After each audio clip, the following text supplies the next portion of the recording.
Carlos Bravo se asomó a mi puerta como si creyera que me estaba haciendo un favor con solo existir. Clemente dijo, sonriendo como si lo hubiera ensayado en el espejo.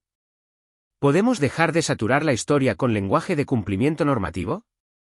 Asusta a la gente. Levanté la vista del formulario S1 marcado en rojo.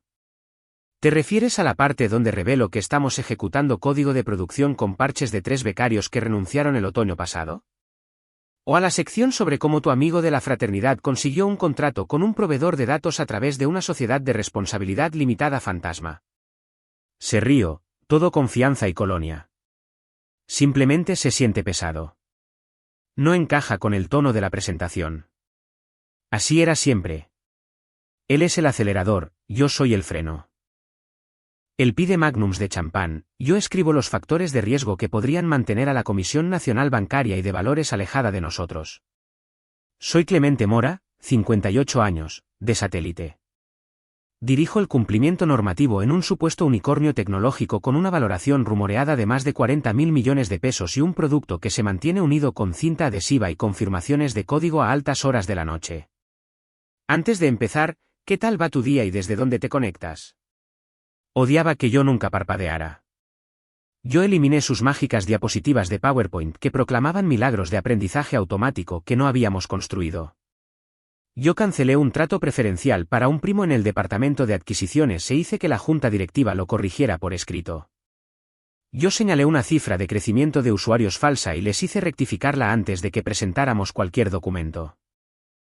No era llamativo. Era la razón por la que nadie había ido a la cárcel todavía. Cada mañana, entraba en aquel mausoleo de diseño abierto donde el olor a café frío y a derecho adquirido se aferraba a cada falso ladrillo visto. El departamento de ventas inflaba las comisiones. Los ingenieros hacían campaña por escritorios de pie y espacio para placas conmemorativas. Yo me sentaba en mi escritorio, lo ignoraba todo y presentaba los documentos que realmente importaban. No confiaba en la conexión inalámbrica a Internet de la empresa. Tomaba todas mis notas en papel, pluma estilográfica, tinta azul. Me llamaban, de la vieja escuela, como si fuera un insulto. Yo lo llamaba no poner pensamientos en bruto en nubes que no eran de mi propiedad. Gente como Carlos pensaba que la salida a bolsa, la IPO, era una fiesta. Para mí, era la escena de un crimen a punto de ocurrir. Así que mantenía los documentos rigurosos, el lenguaje más riguroso aún y las huellas rastreables. Lo que pasa con las malas matemáticas es que siempre le pagan a alguien. El truco es saber por dónde va el cable. El aviso del calendario sonó a las 9:42. Actualización organizativa y sincronización rápida. Sala de conferencias de cristal.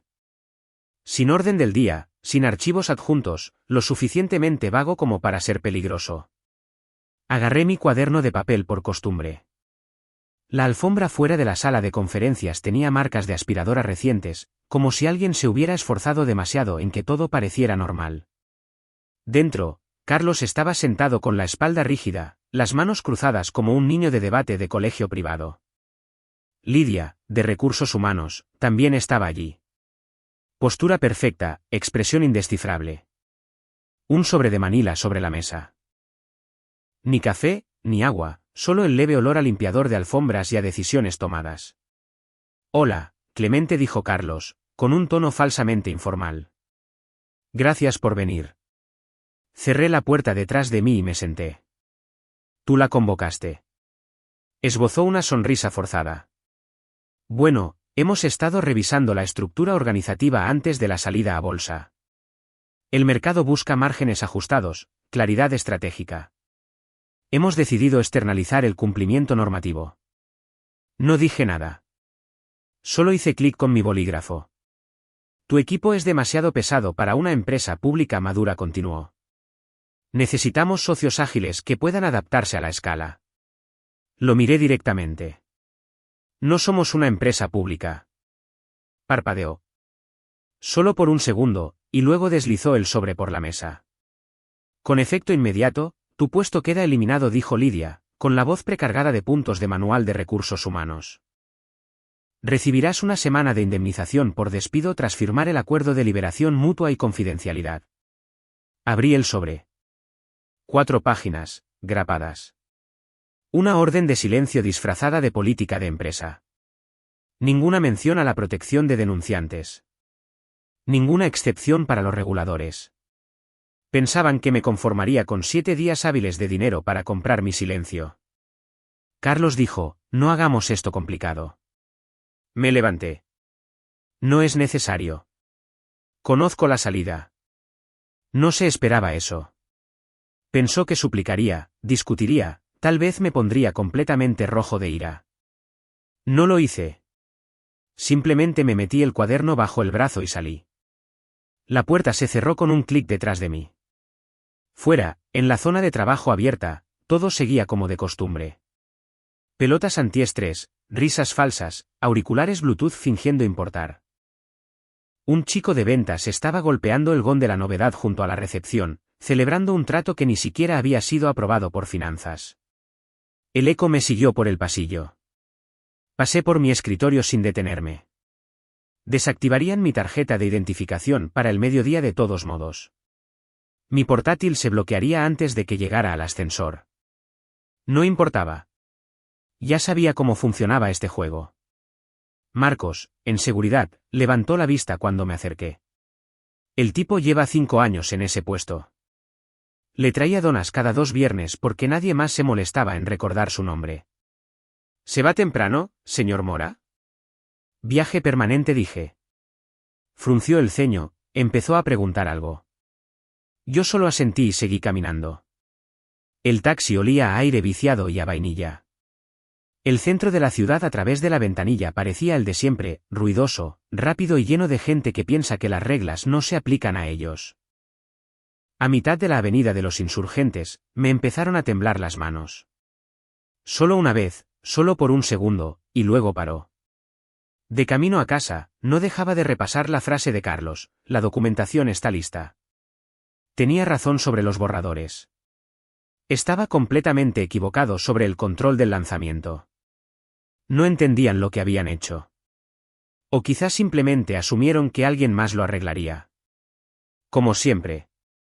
El bufete de abogados externo de la firma, Camacho y Herrera, había insistido en un bloqueo, una firma digital de doble autenticación para la publicación final de efectividad en la Bolsa Mexicana de Valores y la Comisión Nacional Bancaria y de Valores. Esa señal no proviene de un simple enlace de correo electrónico. Requiere una coincidencia biométrica y una credencial vinculada a un dispositivo, asociada al directivo autorizado designado. Ese directivo era yo. O, más específicamente, mi identificación de empleado, y la habían eliminado. Así que, ¿el lanzamiento? Lo habían arruinado sin saberlo. Saqué mi portátil personal en cuanto llegué. Inicié sesión en el portal público de la CNBV con mis propias credenciales, las que uso para revisiones pro bono y favores discretos que no se vinculan a mi trabajo diario. El sistema cargó, lento pero constante. Navegué hasta el perfil del emisor, abrí la sección de directivos y la actualicé. Una línea, sin dramas.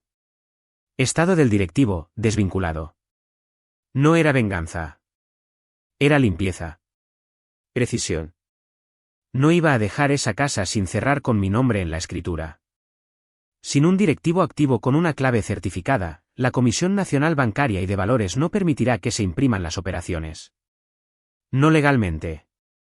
Y la Bolsa Mexicana de Valores no pulsará el botón con un vacío de documentación tan obvio. La junta directiva ahora necesitaba nombrar a un nuevo directivo certificador. Y ese nuevo directivo necesitaba ser aprobado, emitido y registrado. Podría llevar 2 días, o podrían ser 10. Se darían cuenta pronto. El apartamento estaba en silencio. Mónica todavía estaba en el trabajo. Me quedé en la cocina un minuto, con las manos en la encimera, viendo cómo la cafetera se rellenaba por segunda vez ese día. Mi bandeja de entrada emitió un sonido, no la del antiguo correo de la empresa, sino la mía privada. Teresa Ríos, vicepresidenta de Capital Sierra Alta. No había sabido de ella en 1 año. Clemente, he oído que podrías estar libre. ¿Quieres tomar un café la semana que viene? Lo leí 2 veces.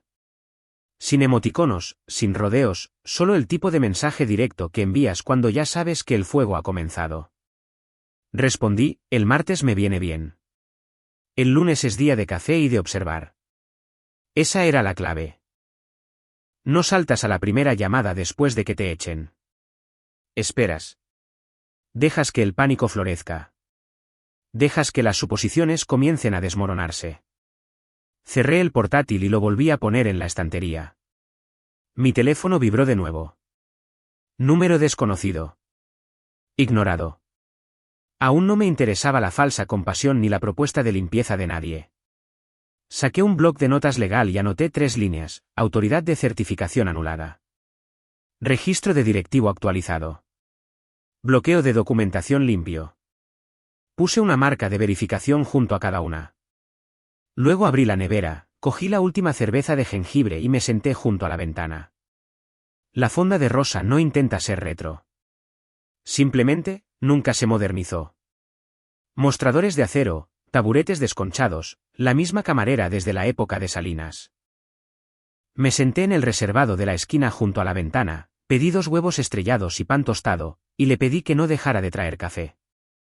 La televisión sobre la caja registradora estaba sintonizada en uno de los canales de negocios.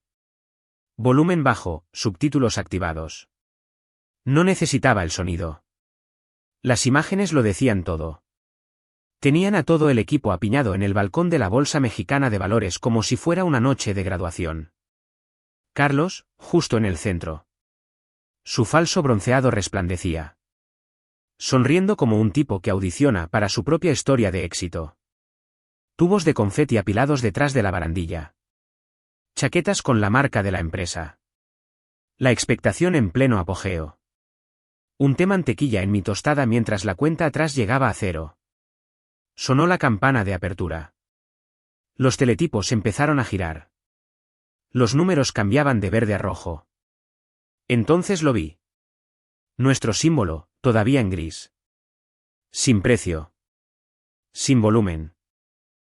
Simplemente ahí, como un coche aparcado en una zona de bomberos. Los subtítulos se desplazaban, esperando señal final de efectividad. Corté mis huevos, di un bocado, sorbí el café. 5 segundos después, toda la pantalla cambió. Un titular rojo, en negrita. Retención regulatoria, autorización ausente. En el balcón, las sonrisas se desvanecieron como si hubieran desenchufado algo. Carlos retrocedió, ya con el teléfono en la mano. Un tipo se llevó la mano al auricular. Una mujer con auriculares comenzó a gritarle a alguien fuera de cámara. Se podía ver cómo todo empezaba a desmoronarse, como la primera grieta en el hielo antes de que se rompa. Mi teléfono se iluminó sobre la mesa. Primero, fueron números aleatorios. Luego, se volvieron familiares. Carlos, 3 llamadas perdidas.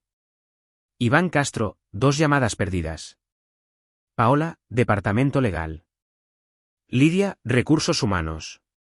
Dejé que sonara, puse la pantalla boca abajo. Tenedor, cuchillo, bocado, masticar. No iba a ser su solución y su chivo expiatorio. De vuelta en el camino hacia Santa Fe, las pantallas de los trenes ya mostraban titulares: salida a bolsa tecnológica se detiene en la apertura, vacío de autorización congela el lanzamiento. No sonreí. No me sentí triunfante. He visto ese tipo de maniobra antes. Todo lo que se necesita es un apretón de manos fallido, un atajo. Un tipo que pensó que los controles eran meras formalidades. La recepcionista de Capital Sierra Alta me indicó una oficina con paredes de cristal. Víctor Lara, consejero general, corbata del ITAM, un grueso expediente bajo el brazo, se levantó y me estrechó la mano como si nos conociéramos desde hacía 20 años. Gracias por venir, dijo. ¿Te importaría explicarme qué pasó? En absoluto, dije, tomando asiento. ¿Quieres que empiece desde el principio o solo desde la parte en la que arruinaron su propio lanzamiento? Se sentó. Hizo clic con su bolígrafo. Empieza por donde tenga sentido. Así que lo hice. Hechos puros. Sin dramas. Identificación de directivo terminada, clave de certificación rota, autorización no presentada y un protocolo de lanzamiento diseñado para detener ese error exacto. Le dije lo que cambié en el registro público y por qué, lo que no hice y lo que no iba a arreglar sin motivo. No me interrumpió, solo garabateó unas líneas y asintió. Realmente pensaron que aún así saldría adelante, dijo después de una pausa. Carlos piensa que todo funciona si sonríes con suficiente fuerza. Víctor cerró la carpeta. Déjame hablar con nuestros socios. Sospecho que te querremos en un puesto de más responsabilidad. Encantado de hablarlo, dije. El martes está libre. Víctor se levantó mientras yo me ponía de pie. Clemente, extraoficialmente. Te quiero a tiempo completo. Doble compensación. Un gran bonus. Tenemos líos apilados hasta el techo. Me detuve en la puerta. A partir de la semana que viene. Asintió con complicidad. ¿Esperas una emergencia antes del almuerzo? Por supuesto que sí, sonrió. No te vendas barato. Pide 35.000 pesos la hora y una disculpa por escrito. Levanté una ceja. ¿De Carlos? De quien quiera que firme los cheques. Salí y ni siquiera llegué al ascensor antes de que mi teléfono comenzara a sonar de nuevo. La ruleta del buzón de voz. El primero era Carlos. Oye, amigo, un pequeño contratiempo. ¿Puedes pasarme el inicio de sesión? Solo un momento para el sistema antiguo. Borrar. Luego Iván Castro, el director ejecutivo. Voz calmada. Calidez falsa. Clemente, estamos dispuestos a ser flexibles. Pon tú el precio. Borrar. Carlos otra vez. Esta vez, con más brusquedad. Así no es como manejamos las cosas. Voy a informar de esto al departamento legal. Estás jugando con el mercado. Guardé ese. Para cuando volví a la Condesa, había un mensajero en mi puerta sosteniendo un sobre grueso y con la misma expresión que había visto en los becarios el día después de un mal informe de resultados. Entrega para el señor Mora. Era de Camacho y Herrera. Remitente estampado, no impreso. Papel grueso. Ni siquiera tuve que abrirlo para saber que habían claudicado. Dentro había un contrato de subsanación. Prioridad urgente, indemnidad total y una carta de disculpa con el membrete de los socios. La primera página estaba firmada por Noé Flores, el mismo tipo que ayudó a crear el protocolo de presentación de documentos. Leí el contenido por encima. Lenguaje preciso, alcance generoso. Lo llamé directamente. Contestó al primer tono.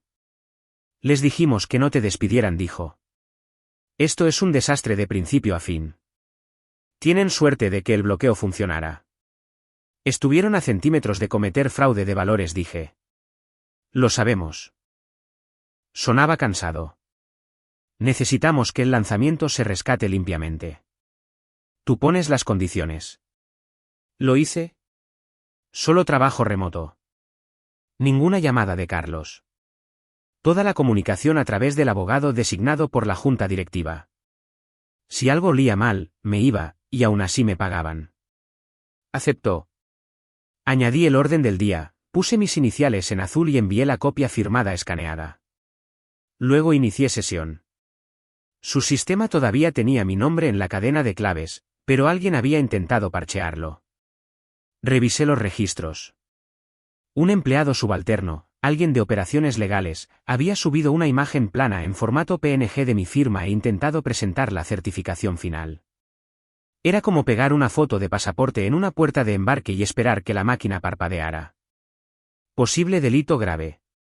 Hice capturas de pantalla de todo, marcas de tiempo, dirección de protocolo de Internet, el nombre del archivo, firma-clemente-final-v2 PNG. Como si la segunda versión fuera a colar. Volví a llamar a Noé. ¿Quieres un lío más grande o quieres que limpie esto primero? Bórralo bajo instrucción. Registraremos la acción. Envíamelo por correo electrónico. Esperaré. 3 minutos después, su instrucción por escrito llegó a mi bandeja de entrada. Borré la imagen, la registré y vacié la memoria caché. Luego me recosté y abrí un nuevo blog. Escribí 2 palabras en la parte superior, control restaurado. La convocatoria de la junta directiva llegó a mi bandeja de entrada antes de que terminara el mapa de control. Asunto, sesión de emergencia, martes 4 p.m. Respondí con 2 palabras, asistiré. Luego añadí una línea más: Carlos se queda fuera de todo esto. 5 minutos después, una respuesta de Leonardo Ponce, presidente de la Junta Directiva. Pelo canoso y dientes más afilados. Confirmado. Estará presente durante toda la duración. Tus condiciones son aceptadas. Así que me presenté. Llevaba el único traje azul marino que, según mi hija, me hace parecer que realmente duermo. Sin corbata, solo líneas nítidas y un afeitado apurado. Mis zapatos estaban lustrados. Llevé papel. Sin diapositivas, sin archivos digitales, solo un montón de páginas impresas en una carpeta con una pestaña que decía, Hechos. La oficina estaba demasiado silenciosa. Incluso el ruido del área de ventas se había apagado. Los globos de la fiesta de ánimo previa a la salida a bolsa de la semana pasada colgaban en las esquinas, medio desinflados y caídos como fruta vieja. La junta directiva estaba sentada en una larga sala ovalada con cristales ahumados y agua embotellada. Leonardo asintió cuando entré. Nadie se levantó. Carlos ya estaba sentado, con los brazos cruzados. No dijo nada, solo miraba al frente como si pudiera fingir que esto todavía iba a su favor. Coloqué la carpeta sobre la mesa y la abrí. Sin diapositivas, dije. Solo documentación. Pasé el primer paquete: cronología, registros, mapa de control, detallado por fecha e identificación de credencial. Lo que pasó la semana pasada, continué, no fue un fallo del sistema. Fue un fallo de gobernanza y una ruptura básica en el traspaso de responsabilidades. Carlos bufó. Seguimos el procedimiento estándar de desvinculación. Intervene. Tu equipo canceló mi identificación de empleado sin entender que estaba vinculada a la clave de lanzamiento regulatorio. La certificación no puede ser reenviada. Sección 12, párrafo 3. Saqué la política y la leí en voz alta. Claro y despacio. Sin señal de autorización, no hay negociación, sin excepciones. Arruinaron su propia salida a bolsa. Deslicé el segundo paquete por la mesa. Hilos de correos electrónicos, registros con marcas de tiempo, intentos de acceso. Resaltado en amarillo, el archivo PNG, la carga fallida, la firma falsa. Un gemido silencioso provino del lado legal de la sala. Paola se estremeció. El abogado externo dejó caer su bolígrafo. Miré a Leonardo. No volveré a certificar los controles del sistema con un director financiero en el cargo que aprobó un intento de firma fraudulenta. Eso no es un desacuerdo profesional. Eso es ética y responsabilidad legal. Leonardo miró el paquete durante un largo segundo, luego a Carlos, luego al abogado. ¿Tú aprobaste esto?, le preguntó a Carlos directamente. Carlos se movió incómodo. Fue un malentendido, una solución urgente. ¿Autorizaste la carga?, preguntó Leonardo de nuevo. Lo delegué en. Eso no es lo que pregunté. Noé Flores se inclinó hacia adelante. Consideramos esa acción legalmente indefendible. Las credenciales originales del señor Mora estaban protegidas por las reglas de control que nosotros redactamos. Reglas que esta junta directiva ratificó. Leonardo miró a lo largo de la fila de rostros. Nadie habló. Moción para destituir al señor Bravo con efecto inmediato, dijo secamente. Pendiente de una revisión completa. Siguió una votación. Rápida, unánime. Leonardo cogió su teléfono. ¿Seguridad? La puerta se abrió en segundos. 2 tipos con chaquetas sencillas entraron. Carlos no discutió. Simplemente se levantó, cogió una caja de debajo de la mesa y salió como si alguien le hubiera sacado el aire. Al pasar a mi lado, no habló, solo me miró fijamente. Esa misma sonrisa de presentador, congelada en un rostro que no sabía qué hacer sin un guión. No parpadeé. La sala de juntas se vació rápidamente después de que Carlos se fuera. Nadie hizo contacto visual, ni siquiera Paola, y ella solía mantener el contacto visual como si fuera una moneda de cambio. Iván Castro, el director ejecutivo, esperó junto a la ventana, con los brazos cruzados y la corbata aflojada como si pensara que eso lo hacía más humano. Cuando la sala se despejó, se volvió hacia mí. ¿Vas a firmar ahora?, preguntó. Pongamos esto de nuevo en marcha. Cogí el bolígrafo y luego lo dejé. 2 condiciones. Asintió una vez. Escuchémoslas. Primero, quiero inmunidad total por escrito. Segundo, aumentos para el equipo subalterno que siguió órdenes y no vaciló. Y quiero una disculpa por escrito firmada por ti por el fallo en el proceso. Enviada a todo el personal. Iván ni siquiera dudó.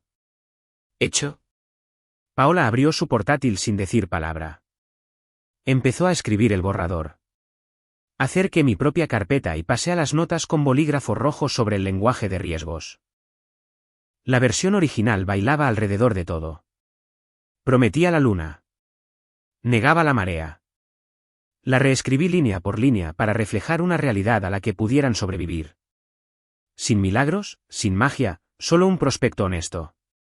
Imagínate.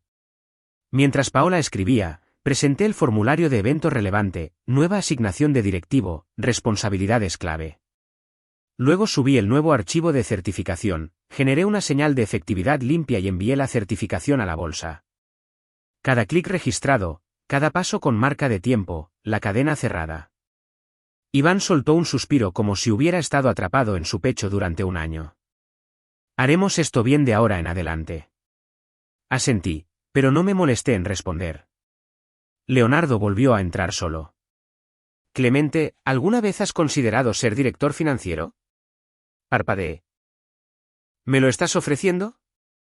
Despacho de esquina, vía libre, camino rápido hacia la jubilación. Necesitamos a alguien que sepa cómo mantener la casa en orden. Negué con la cabeza.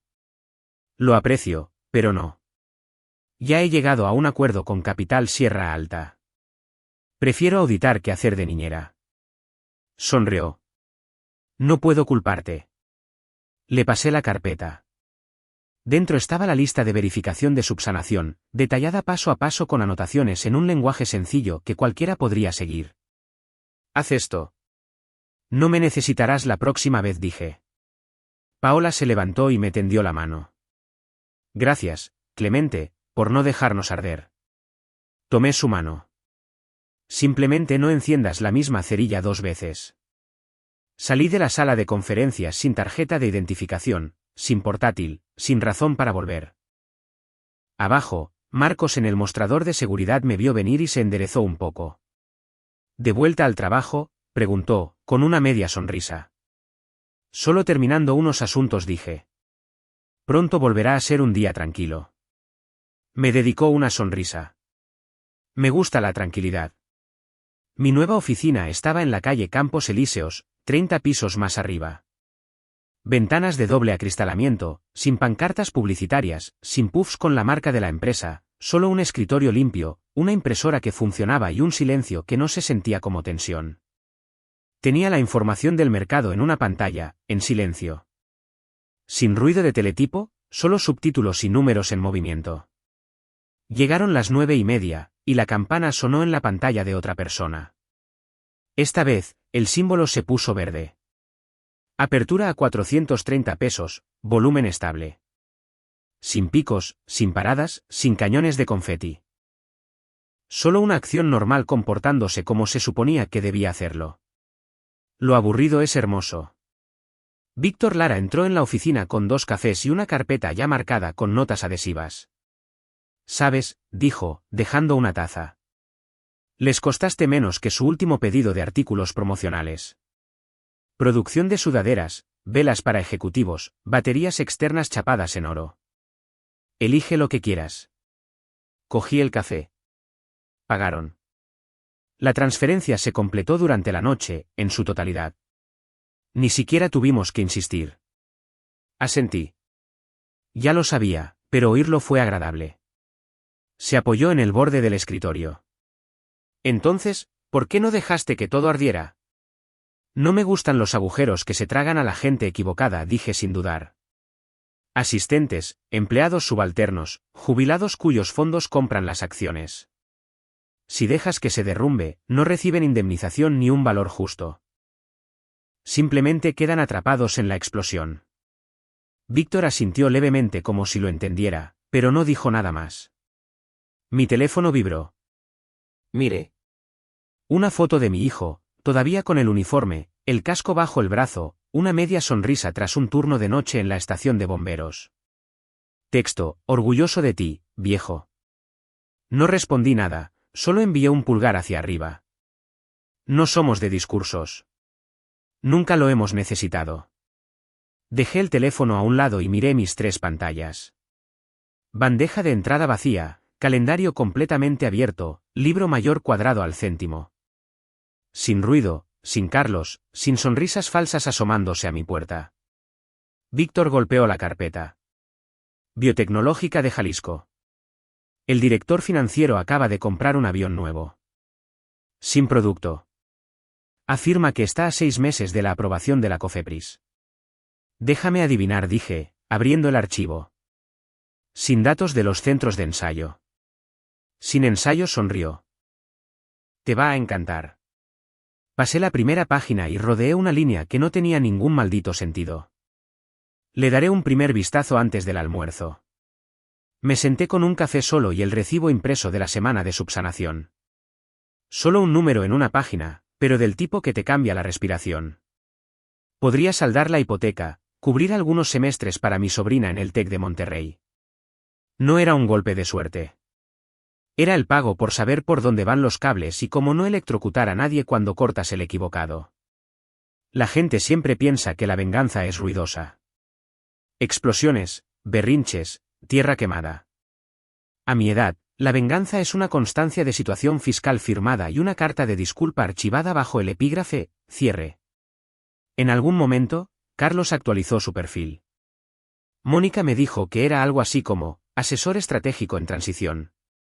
No lo comprobé. Estaba demasiado ocupado leyendo estados de flujo de caja que realmente cuadraban. Abrí mi correo electrónico personal y escribí una breve nota a los analistas subalternos que mantuvieron la cabeza gacha y siguieron el protocolo. Hicieron su trabajo. Conserven los registros. Sigan aprendiendo. Uno respondió casi al instante. Gracias, señor. Hicimos lo mejor que pudimos. Adjuntó una foto de su recién nacido envuelto en una manta azul, con la etiqueta del hospital todavía en la muñeca. Ese es el tipo de cosas que recuerdas. No la falsa sonrisa de Carlos, no las presentaciones con un crecimiento inventado. ¿Eso? Mónica entró, con su suéter de sábado y un bloc de notas adhesivas en la mano. ¿Vas a tomarte un fin de semana largo?, preguntó. Quizá después del cierre del trimestre. Puso los ojos en blanco y me entregó la lista. Arregla la puerta del armario, repara la pared de arriba, pide más filtros. Empieza por ahí. Me parece justo, dije. Me besó en la mejilla y desapareció por el pasillo. Volví al archivo de la biotecnológica. La página 6 era basura. Los números no cuadraban. La tasa de consumo de efectivo era demasiado uniforme. Y la línea sobre los ingresos diferidos parecía copiada del modelo de otra empresa. Rodeé 3 líneas con tinta roja. Esa calma regresó. La que se asienta en tu pecho cuando te enfrentas a algo roto y sabes exactamente por dónde empezar. No soy un héroe. No doy discursos. No necesito reconocimiento. Simplemente no me gustan los líos. Y a veces, eso es suficiente para mover el suelo bajo los pies de la gente que creía que era dueña de él.